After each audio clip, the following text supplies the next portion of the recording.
Morning everybody. దేవుని నామానికి స్తోత్రములు. దేవుడి యొక్క మహాకృప చొప్పున మనందరం కూడా ఈ reformed church international YouTube platform ద్వారా ప్రతి ఉదయకాలమందు ఆయన యొక్క పాదముల చెంతకు చేరి దైవవాక్యంను ధ్యానం చేసే అవకాశమును దేవుడు అనుగ్రహిస్తున్నారు. అందును బట్టి దేవునికి కృతజ్ఞతాస్తుతులు. మీకు అందరికీ కూడా ఆయన పరిశుద్ధమైన నామంలో వందనాలు చెల్లిస్తూ ఉన్నాను. ఈరోజు ఉదయం మనం సామెతల గ్రంథం 10వ అధ్యాయంలో నుంచి 22వ వచనం we will start with meditating from verses 22 onwards. Let's pray. ప్రార్థించుకుందాం. కళ్ళు మూసుకోండి. మహాపరిశుద్ధుడా, మహోన్నతుడా, మా జీవనానికి కారణభూతుడా, మా ప్రభువా, ఉదయకాలంలోనే మీ కృపావార్తను మేము వినడానికి మమ్మలను మీ పాద సన్నిధిలోనికి తీసుకొని వస్తున్నందుకై మీకు వందనములు చెల్లిస్తూ, ఈరోజు మా జీవితం నాకు ఏమి అవసరమో మీకు తెలుసు. వాటిని ప్రభువా ఈ ఉదయకాలం మందు మేము నేర్చుకున్నట్లుగా పరిశుద్ధాత్మని సహాయమును మాకు అనుగ్రహించమని క్రీస్తు యేసు పరిశుద్ధ నామములో ప్రార్థిస్తున్నాం తండ్రి. Amen. Welcome to the meditation of the book of Proverbs. Let's turn our Bibles to chapter 10 of the book of Proverbs.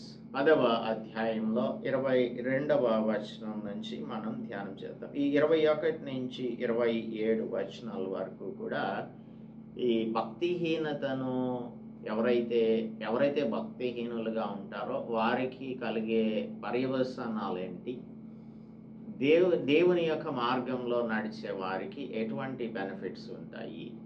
So the consequences of living an ungodly life and the benefits of living a voice life. దేవుని యందు భయభక్తులు కలిగి జీవించడం వలన కలిగే ప్రయోజనాలను మనకు తెలియజేస్తాయి.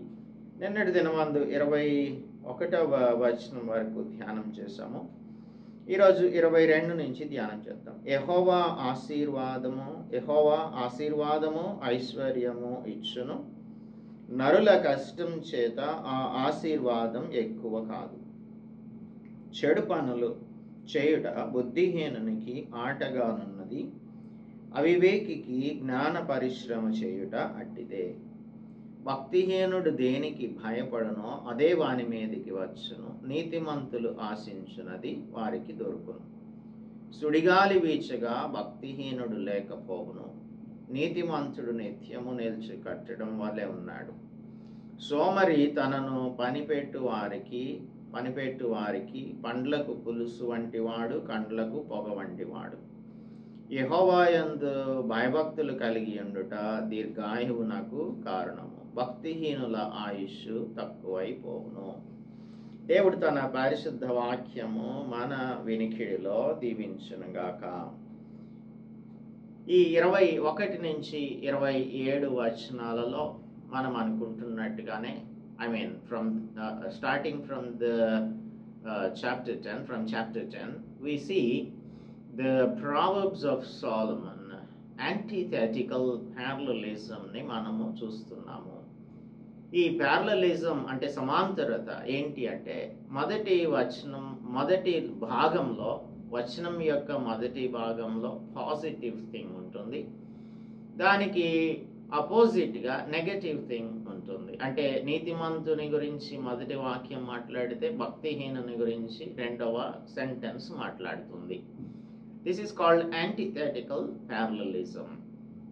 సో ఈ antithetical parallelismలో మొట్టమొదటిగా యెహోవా ఆశీర్వాదము ఐశ్వర్యము ఇచ్చును అని అంటున్నాడు 22వ వచనం.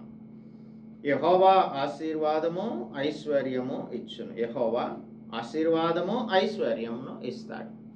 అంటే if we are to get the blessings, we should not look for the blessings in this world. ఈ లోకంలో మనకు ఆశీర్వాదాలు దొరకవు. ఆశీర్వాదం కావాలంటే దేవుని దగ్గర నుంచే రావాల్సి ఉంటుంది. తర్వాత ఐశ్వర్యం కావాలంటే కూడా అది దేవుని నుంచే వస్తుంది. మనము నీతిమంతులంగా అంటే నైతికంగా సంపాదించిన సంపద ఉంటుందే, దానికి మనకు ఆశీర్వాదం లభిస్తుంది. కానీ పాపం చేయుట ద్వారా ఏదైనా సంపాదించినట్లయితే అది మనకు సంతోషాన్ని ఇవ్వదు, ఆశీర్వాదాన్ని ఇవ్వదు, అది సురక్షితమైన విధానం కూడా కానే కాదు.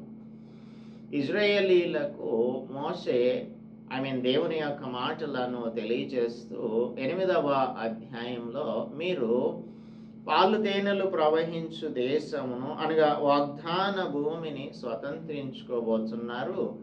దానికంటే ముందుగా మీరు చేయవలసిన పనులేంటి అనేది చెప్తూ ఏమంటున్నాడు అనంటే 8వ అధ్యాయంలో 7వ వచనం నుంచి చదువుతున్నాను. నీ దేవుడైన యెహోవా ఆజ్ఞలను గైకొనవలెను. నీ దేవుడైన యెహోవా నిన్ను మంచి దేశంలో ప్రవేశపెట్టును. మంచి దేశంలో అనగా you will be in a rich land where you will find అక్కడ నీకు ఏమేమి లభిస్తాయి అనంటే నీటి వాగులు, ఫౌంటైన్స్ ఆఫ్ వాటర్ ఉంటుంది, నీటి వాగులు, లోయలు, కొండలు, తర్వాత పారు ఊటలు, అగాధ జలములు కలిగినటువంటి దేశం అది. అందులో నీకు గోధుమలు, యవలు, ద్రాక్ష చెట్లు, అంజూరపు చెట్లు, దానిమ్మ పండ్లు గల దేశం అది. అవన్నీ దొరుకుతాయి. ఒలివ నూనె ఉంటుంది, తేనె కలిగిన దేశం అది. కరువు అనుకోకుండా అంటే నీకేమి కూడా లేముండదు, నీవు ఆహారము తిను దేశము, అందులో ఏ లోపం కూడా నీకు ఉండదు అని చెప్తూ ఉన్నారు. So you are going to a land flowing with milk and honey, పాలు తేనెలు ప్రవహించు దేశంలోనికి నీవు వెళ్తున్నావు. అయితే అక్కడికి వెళ్ళిన తర్వాత ఇదంతా కూడా దేవుడే నిన్ను తీసుకొని వెళ్తున్నాడు, దేవుడే నిన్ను ఆశీర్వదించాడు, అందుచేతనే అక్కడికి తీసుకొని వెళ్తున్నాడు. కానీ 17వ వచనంలో ఏమంటున్నాడు, అయితే మీరు మా సామర్థ్యము, మా బాహుబలము, ఇంత భాగ్యం మాకు కలుగజేసనని అనుకుంటారేమో. మా బాహుబలం, మా సామర్థ్యం, ఈ భాగ్యం అంతా కలగడానికి మా బాహుబలం, మా సామర్థ్యం అని అనుకుంటారేమో అని ముందుగానే చెప్తూ ఉన్నాడు. జాగ్రత్త సుమా అంటున్నాడు. Beware that you should not think that it is by your power or your might you have gotten this wealth. మనం అనుకుంటాము ఈ లోకంలో చాలామంది ధనవంతులు నేను కష్టపడి సంపాదించిన సంపాద్యం ఇది అనుకుంటూ ఉంటారు. చెమటోడ్చి నేను సంపాదించాను, నా ఎఫర్ట్స్ వలననే నేను ఇంత గొప్పవాడిని అవ్వగలిగాను అని చెప్తూ ఉంటారు. ఇంకా చాలామంది ఇలాగ చెప్పేటువంటి వారిని రోల్ మోడల్స్గా తీసుకుంటూ ఉంటారు. ఇప్పుడు ఈ కంపెనీస్ వచ్చి క్యాంపస్ సెలెక్షన్స్ చేసుకుంటున్నప్పుడు ఆ ఇంటర్వ్యూస్కి ప్రిపేర్ అయ్యే వాళ్ళు ఏం ప్రిపేర్ అవుతారంటే, మీకు రోల్ మోడల్ ఎవరు అని అంటే వారిని ముందుగానే చూస్ చేసుకోమని ఈ కాలేజెస్ వాళ్ళు చెప్తారు. వీళ్ళకి ట్రైనింగ్ ఇస్తారు, ప్లేస్మెంట్ ట్రైనింగ్. అందులో చెప్తారు, మీరు ఒక మంచి సక్సెస్ఫుల్ బిజినెస్ మ్యాన్ని మీకు రోల్ మోడల్గా తీసుకోండి అని చెప్తారు. అలాగా వారిని ఎందుకు తీసుకున్నారు మీరు అని అంటే, వారు ఏ విధంగా సంపాదించారు, వారి యొక్క ఆస్తిపాస్తులేంటి, వారి యొక్క బిజినెస్ మోడల్ ఏంటి, వారు ఏ విధంగా ఎన్ని కోట్లు సంపాదించారు, ఎన్ని $1 మిలియన్ సంపాదించారు అనేది మనం వారి నుంచి నేర్చుకోవాలి అనే ఉద్దేశం కలిగిన వారిగా రోల్ మోడల్గా ఎంచుకుంటూ ఉంటారు. వారు కూడా ఆ రోల్ మోడల్స్ అనే పిలువబడుతున్న వారు ఉంటారు కదా, వారు కూడా ఏంటంటే we have achieved all this by our efforts అని అనుకుంటూ ఉంటారు. మా సామర్థ్యం, మా స్వశక్తి వలన, మా పవర్ అండ్ మైట్ వలన మేము దీని అంతటిని కూడా సాధించాము అని అనుకుంటూ ఉంటారు. కానీ దేవుడు ఏమంటున్నాడు, అలా అనుకుంటారేమో, మీరు ఏమాత్రమునో కూడా అలా అనుకోవడానికి వీల్లేదు అని చెప్తూ ఉన్నాడు. అందుకని ఇజ్రాయేలు వినుము అని చెప్తూ ఉన్నాడు. Listen to me. మీరు యొర్దాను నదిని దాటబోతున్నారు. ఆ ప్రజలు గొప్పవారు, ఉన్నత దేహులు, ఇంకా అనేకమైన విషయాలను చెప్తూ ఉన్నాడు. మీరేం చేయని అవసరం లేదు. దేవుడైన యెహోవా తానే దహించు అగ్ని వలె నీ ముందర దాటిపోతున్నాడన్న సంగతి నీవు తెలుసుకొనుము. ఆయన వారిని నశింపజేసి నీ ఎదుట వారిని కూలద్రోస్తాడు. అంటే you don't have to think about your own power and might in anything. మన రిచెస్లో కానీ, లేదంటే మనం ఏదైనా సంపాదించినా కానీ, మనం ఏదైనా చేసినా కానీ, అంటే మన అచీవ్మెంట్స్లో కానీ, దేనిలో కూడా మనంతట మనమే మా గొప్ప అని చెప్పుకోవడానికి ఏమాత్రమును కూడా వీలు లేనే లేదు అనే విషయాన్ని దేవుడు చాలా స్పష్టంగా తెలియజేస్తూ ఉన్నాడు. అందుకని మనం ఎట్టి పరిస్థితులలో మనం సంపాదించింది మన శక్తి చేత సంపాదించాము అని అనుకోవడానికి వీలు ఏమాత్రము కూడా లేనే లేదు. యెహోషువ గ్రంథంలో కూడా అదే చూస్తాం మనం. యెహోవా దూత వచ్చి వారి పక్షాన యుద్ధం చేస్తారన్న విషయాన్ని దేవుడు తెలియజేస్తూ ఉన్నాడు. Let's come back to the book of Proverbs 23వ వచనంలోనికి 22 చివరిలో, నరుల కష్టం చేత ఆ ఆశీర్వాదం ఎక్కువ కాదు. మనం అనుకోవచ్చు మనం కష్టపడితే మన ఆశీర్వాదం ఎక్కువ అవుతుందని. మనం కష్టపడటం వలన ఆశీర్వాదం కాదు, దేవుడు ఆశీర్వదించాలని నిర్ణయించుకున్నాడు కాబట్టే ఆయన ఆశీర్వదిస్తాడు. అందుకే అబ్రహాము ఏమీ దేవుని దగ్గరికి రాలేదు, దేవుడే అబ్రహామును ఏర్పరచుకున్నాడు. అబ్రహాముతో తన యొక్క నిబంధనను చేశాడు. ఆ నిబంధన తన తరతరములకు కూడా ఆయన ఎక్స్టెండ్ చేస్తాను అని చెప్పారు. కాబట్టి ఆ ఆశీర్వాదాన్ని ఆయన చేసిన వాగ్దానాన్ని బట్టి ఆ ఆశీర్వాదాన్ని మనకు అనుగ్రహిస్తూ ఉన్నారు. Let's go to verse 23. 23వ వచనం, చెడు పనులు చేయుట బుద్ధిహీనునికి ఆటగానున్నది. చెడు పనులు చేయుట బుద్ధిహీనునికి ఆటగానున్నది, వివేకికి జ్ఞాన పరిశ్రమ చేయుట అట్టిదే. See the contrast here.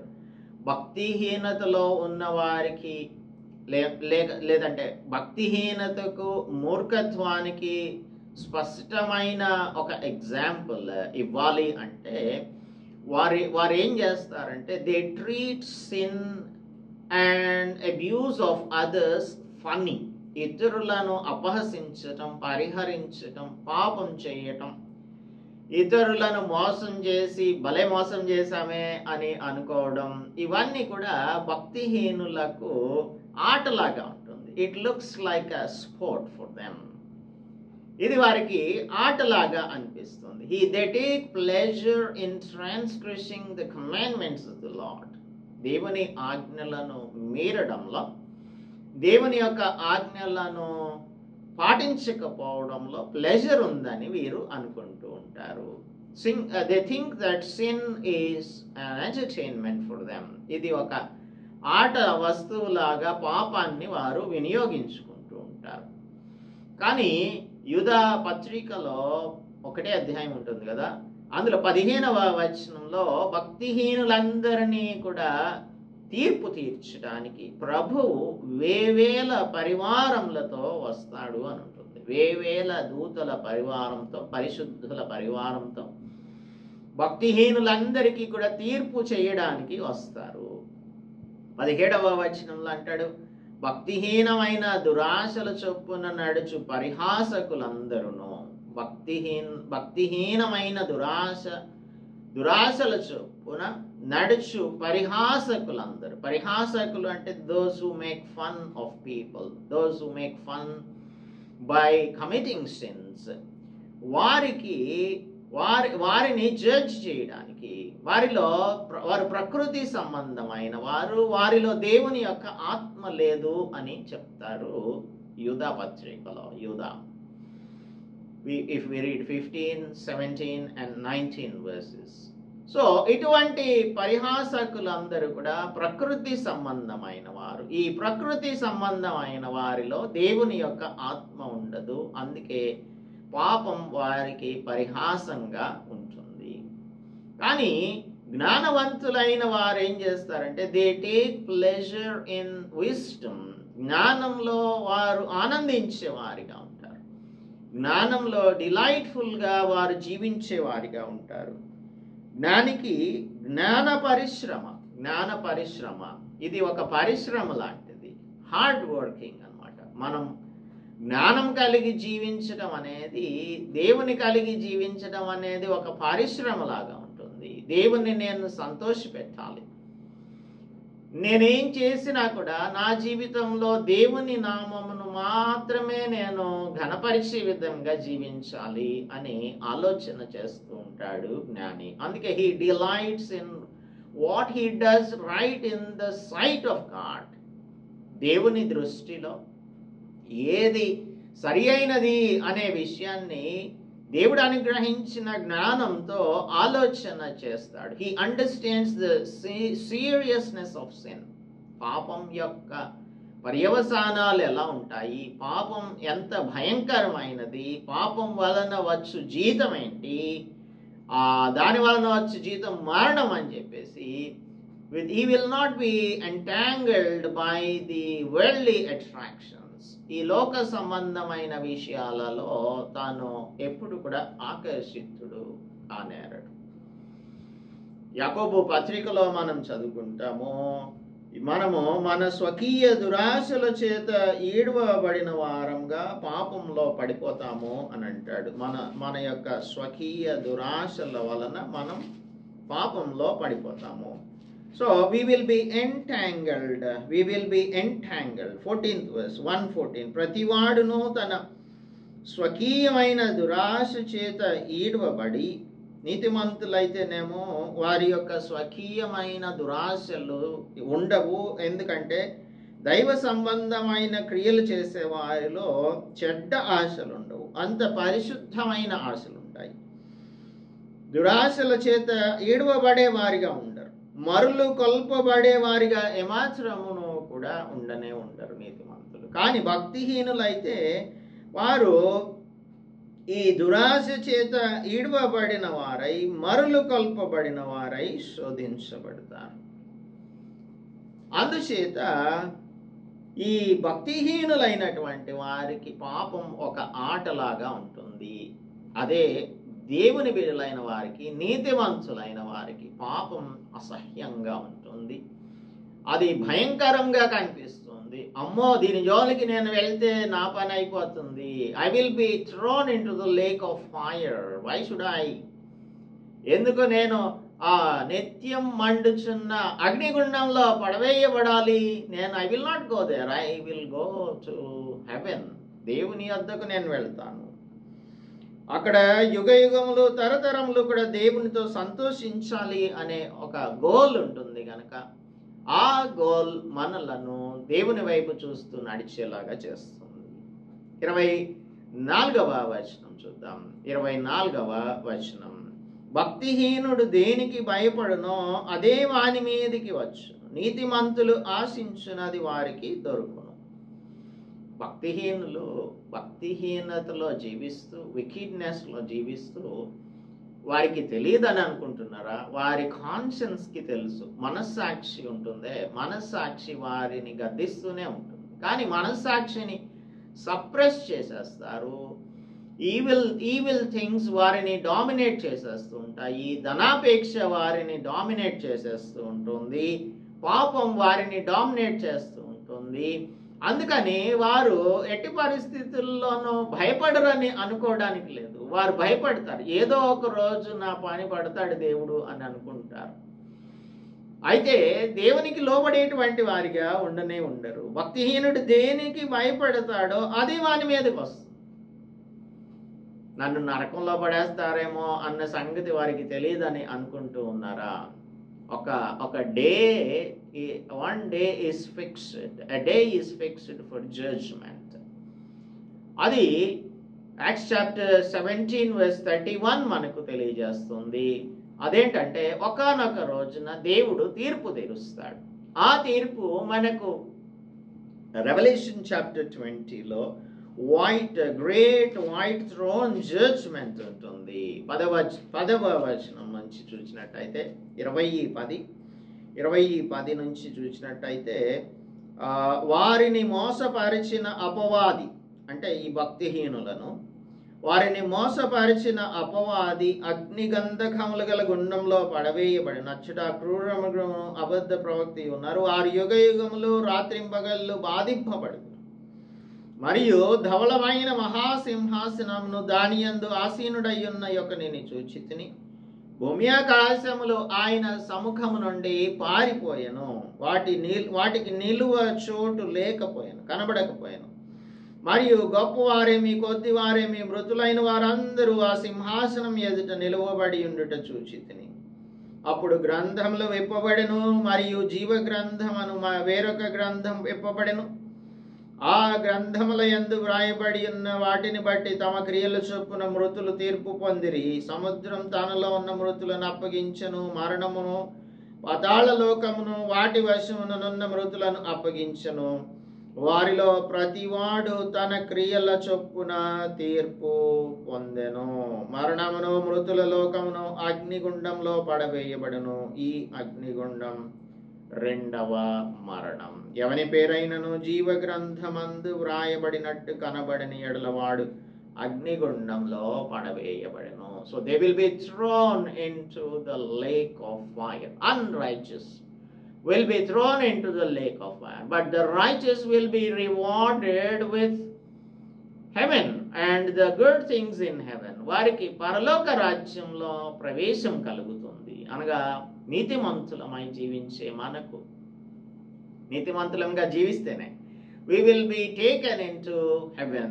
నిత్యం సంతోషం, సమాధానం యేసు క్రీస్తు ప్రభుతో పరిశుద్ధులతో కలిసి మనం ఆనందించే ఆ భాగ్యాన్ని దేవుడు అనుగ్రహిస్తారు. Choice is very clear. మన నిర్ణయం మనదే. A person can opt for wickedness, thereby he will be judged. వికెడ్గా జీవిస్తే, భక్తిహీనునిగా జీవిస్తే తీర్పులోనికి వెళ్తాడు. పరిశుద్ధునిగా జీవిస్తే దేవుని యొక్క బహుమానాలను పొందుకోవడానికి, ఆ రివార్డ్స్ని అందుకోవడానికి వెళ్తారు. భక్తిహీనుడు దేనికి భయపడతాడో అదే వాని మీదకి వస్తుంది. నీతిమంతులు ఆశించినది వారికి దొరుకును. ఏం కావాలనుకుంటారు నీతిమంతులు? దేవునితో సహవాసం కావాలనుకుంటారు, పరిశుద్ధుల సహవాసం కావాలనుకుంటారు. నేను ఒకవేళ ఈ లోకంలో నుంచి వెళ్ళిపోయినట్లయితే నేను తరతరాలు యుగ యుగాలు కూడా యేసు క్రీస్తు ప్రభుతో ఉండాలి అని కోరుకుంటారు. అది వారికి లభిస్తుంది. కాబట్టి నీతిమంతులు ఆశించేది మనకు లభిస్తుంది అని చెప్తూ ఉన్నాడు.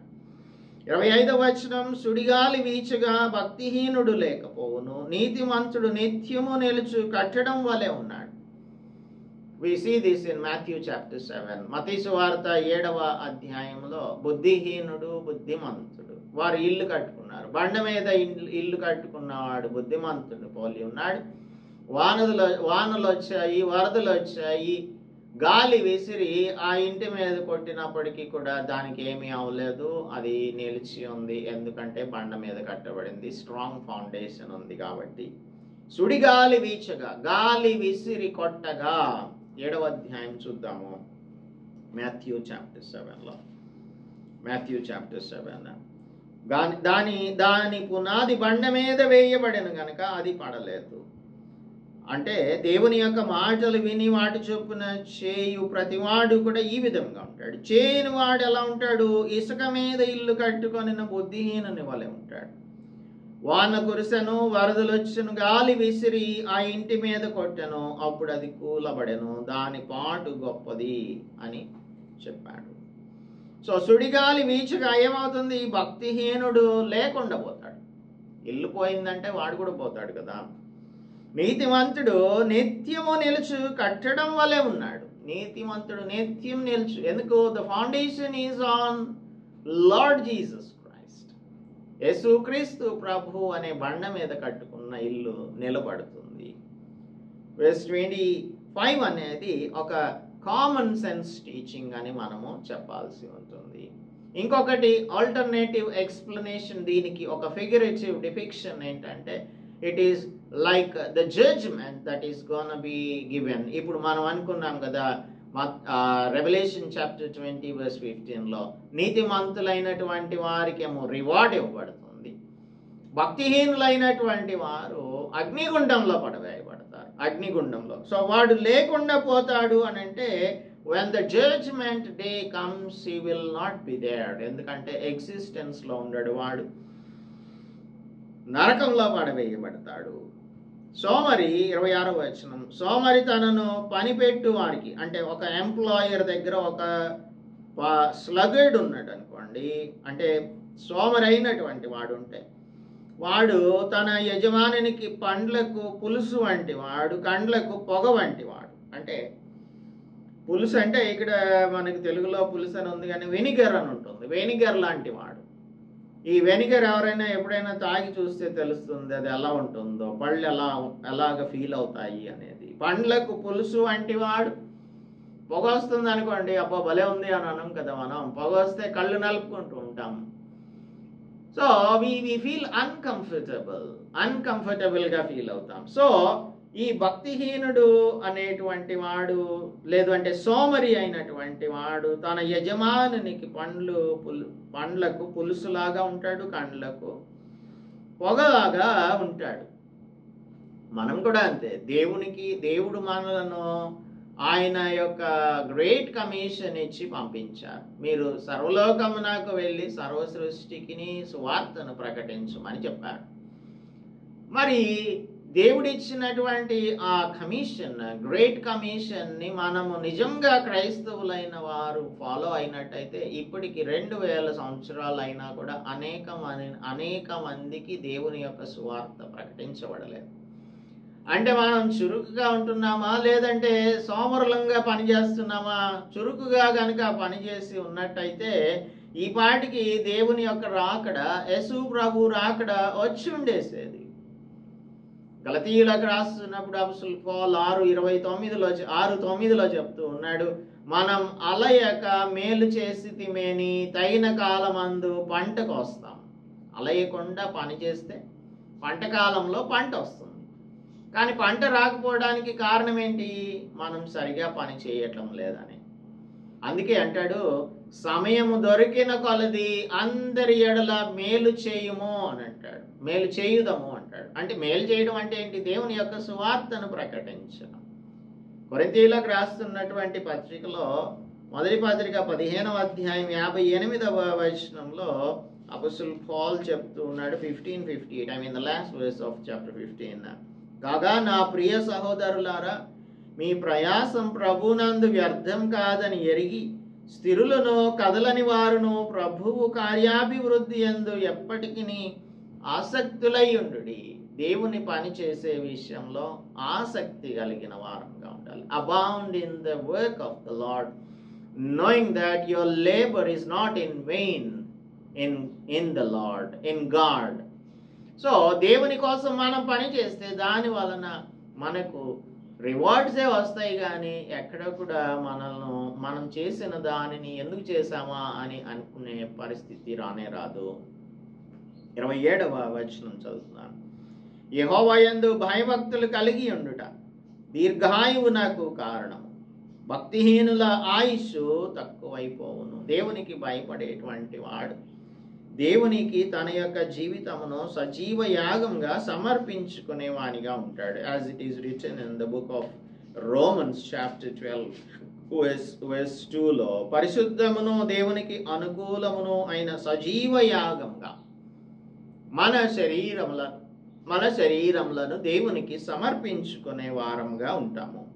ఈ లోక మర్యాదను ఏమాత్రమును కూడా అనుసరించే వారంగా ఉంటాము.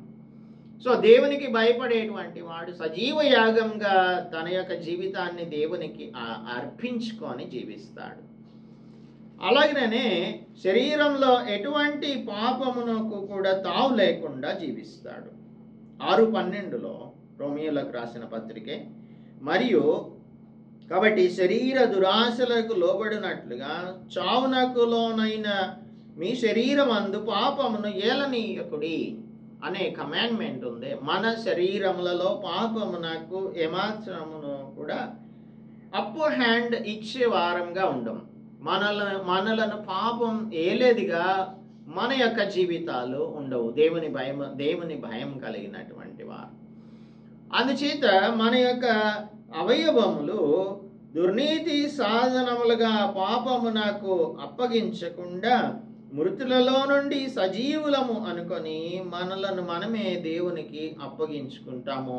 నీతి సాధనములుగా దేవునికి మన యొక్క మన అవయవములను అప్పగించుకుంటాం. మరి ఇక్కడ పాపం చేసే అవకాశం లేనప్పుడు ఎక్కువ కాలమే జీవిస్తాం. అంటే ఒక జనరల్ ప్రిన్సిపల్ మాట్లాడుతున్నాం. దేవుని యొక్క చిత్త ప్రకారంగా మనం ఒకవేళ హఠాత్ మరణం చెంది వెళ్ళిపోతే అది దేవుని చిత్తమే, కానీ మన యొక్క అలవాట్లను బట్టి కాదు. మనం పరిశుద్ధంగా జీవించటం వలన మన శరీరమును పాపమునకు అప్పగించకుండా నీతి సాధనములుగా మన అవయవములను దేవునికి అర్పించి సజీవ యాగములుగా మన జీవితంలో ఉండునట్లు జీవిస్తే మనకు ఖచ్చితంగా జనరల్ ప్రిన్సిపల్ ఏంటంటే దీర్ఘాయువు కలుగుతుంది. దీర్ఘాయుషు నాకు కారణం. కానీ భక్తిహీనులు ఆయుష్ తక్కువైపోతుంది. ఎందుకంటే వారికి అనేకమైన చెడు అలవాట్లు ఉంటాయి, చెడు సహవాసాలు ఉంటాయి. ఈ చెడు అలవాట్ల వలన వారు తమ యొక్క శరీరములనే కాకుండా వారి యొక్క ఆత్మలను కూడా పాడు చేసుకునే వారిగా ఉంటారు.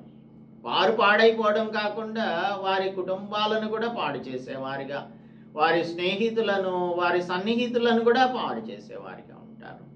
ఇది ఒక జనరల్ ప్రిన్సిపల్. ఇహలోక సంబంధంగా చూసినప్పటికీ కూడా ఇది సత్యమే. దురలవాట్లు ఉన్న వాళ్ళు త్వరగా చనిపోతారు. లివర్ పాడైపోయి, లేకపోతే కిడ్నీస్ పాడైపోయి, లేదంటే హార్ట్ అటాక్ వచ్చి ఇలాగ చనిపోతూ ఉంటారు. కానీ దేవుని యందు భయభక్తులు కలిగిన వారికి అన్ని కూడా క్లీన్ హ్యాబిట్స్ ఉంటాయి.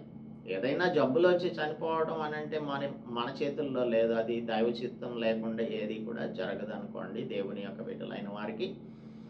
కానీ మనం దేవుని యొక్క బిడ్డలంగా ఒక రైట్ రిలేషన్షిప్ కలిగిన వారంగా, దేవునితో మనకి రైట్ రిలేషన్షిప్ కలిగిన వారంగా జీవిస్తున్నప్పుడు అన్నీ కూడా క్లీన్ హ్యాబిట్స్ ఉంటాయి. That leads to long life. If at all we are not living like that, our life will be shortened అని సాల్మన్ చెప్తూ ఉన్నాడు. So we have seen number one that earning money or wealth, మనం సంపాదించిన సంపాదన నైతికంగా సంపాదిస్తే దాని వలన మనకు సురక్షితంగా దానిని మనం ఉంచుకోగలుగుతాం. కానీ మన హ్యూమన్ ఎఫర్ట్స్తో మనం ఇతరులను మోసగించి సంపాదించినదైతే, నా శక్తి చేత నా బలం చేత నేను సంపాదించాను అని గనక అనుకున్నట్లయితే అది ఎట్టి పరిస్థితుల్లోనూ నిలవదు. తర్వాత పాపమునందు మనం సంతోషించే వారముగా ఉండకూడదు. అది భక్తిహీనుల యొక్క క్వాలిటీ. ఒకనొక రోజు దేవుడు జడ్జ్మెంట్ చేయబోతూ ఉన్నాడు. ఆ జడ్జ్మెంట్లో ఇప్పుడు ఈ డర్టీ జోక్స్ వేసుకోవడం, తర్వాత స్త్రీ పురుషుల యొక్క సంబంధాలు, అక్రమమైన సంబంధాలు, పాపపు సంబంధాలు, పాపానికి సంబంధించింది ఏదైనా కూడా శిక్షించబడుతుంది, జడ్జ్మెంట్లోనికి తీసుకురాబడుతుంది. తాను చేసిన క్రియలను బట్టి ప్రతి ఒక్కరికి కూడా జీతం ఇవ్వడానికి దేవుడు జడ్జ్మెంట్ చేస్తారు. ఆ తర్వాత మనం చూసినది కామన్ సెన్స్ టీచింగ్. ఏంటి అనంటే భక్తిహీనులైనటువంటి వారు లేకుండా పోతారు. దేవుని యందు భయభక్తులు కలిగిన వారి యొక్క పునాది క్రీస్తు అనే బండ మీద ఉంది కాబట్టి వారు నిత్యం నిలిచేటువంటి వారిగా ఉంటారు. వారు ఆశించినది వారికి దొరుకుతుంది అని, నిత్యము నిలిచి కట్టడం వలె ఉంటారు అని. తర్వాత సోమరితనంగా మనం ఉండకూడదు. దేవుని యొక్క పనిలో చురుకుగా పాల్గొంపులు పొందే వారంగా ఉండాలి. మనం దేవుని యందు భయభక్తులు కలిగి ఉన్నట్లయితే మనకు దీర్ఘాయుష్ను దేవుడు అనుగ్రహిస్తారు. వీటన్నింటినీ కూడా మనం పరిశీలన చేద్దాము. మన జీవితం ఈ రెండు కేటగిరీస్లో ఏ కేటగిరీకి చెందినదిగా ఉంది? భక్తి కలిగిన వారంగా, పైకి భక్తి కలిగిన వారంగా జీవిస్తూ అంతరంగంలో భక్తిహీనత ఉంటే దట్ ఈస్ కాల్డ్ హిపోక్రసీ. వేషధారణ అవుతుంది. వేషధారులకు పరలోక రాజ్యంలో ఎక్కడ కూడా స్థానం ఉండదు. Let's pray. పరిశుద్ధుడా, మా ప్రియ ప్రభువా, మా రక్షక, ఈ ఉదయకాలమందు మీరు మాకు నేర్పిస్తున్న జీవన సత్యాలను బట్టి మీకు వందనములు. మా ఈ జీవన గమనంలో మేము దైవిక జ్ఞానమును కలిగి జీవించటానికి, జ్ఞానవంతులముగా మేము జీవించటానికి, భక్తిహీనత అంతటినీ కూడా మేము విడిచిపెట్టడానికి, ఈ హలోక సంబంధమైన విషయాల మీద మా ధ్యానం ఉంచకుండా పరలోక సంబంధమైన విషయాల మీదనే మేము ధ్యానం ఉంచడానికి మా ఎడల కృప చూపించమని వేడుకుంటూ, మా ప్రియులను మమ్ములను నిత్యమైన జ్ఞానంతో నింపి నడిపించమని క్రీస్తు యేసు పరిశుద్ధ నామంలో ప్రార్థిస్తున్నాం తండ్రి, ఆమేన్. దేవునామానికి స్తోత్రం. అందరికీ కూడా ప్రభు నామంలో వందనాలు. మనం జ్ఞానం కలిగినటువంటి కేటగిరీలోనికి వెళ్దాం. అప్పుడు మనకు దీర్ఘాయుష్షు లభిస్తుంది, నిత్య జీవాన్ని కూడా దేవుడు మనకు అనుగ్రహిస్తారు. ఆయనతో కూడా మనము పరలోకంలో ఆనందించడానికి, మనకు స్థానాన్ని ఆయన సిద్ధపరచడానికి యేసుక్రీస్తు ప్రభు వెళ్ళి ఉన్నారు. we will be having our own mansion in heaven, so we will be going there if we live according to the word of God. May the Lord help us to live like that. Amen.